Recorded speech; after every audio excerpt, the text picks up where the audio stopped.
Presidenti amerikan Donald Trump njoftoi se Rusia dhe Ukraina do të nisin menjëherë negociatat për një armpushim dhe për t'i dhënë fund kësaj lufte 3 vjeçare, pas një telefonate 2 orëshme me presidentin rus Vladimir Putin.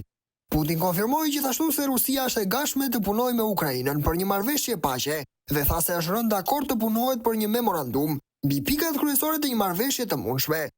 Trump në një postim në rrjetin e tij social Truth Social deklaroi se Vatikani ka shprehur gatishmërinë për të ndërmjetësuar bisedimet. Le të nisë procesi, shtoi ai.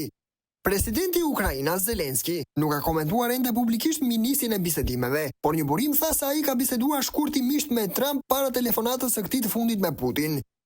Ndërkohë, zëvendës presidenti amerikan J.D. Vance paralajmëroi se SBA-ja mund të tërhiqet nga procesi nëse nuk ka vullnet serioz nga Rusia për paqe.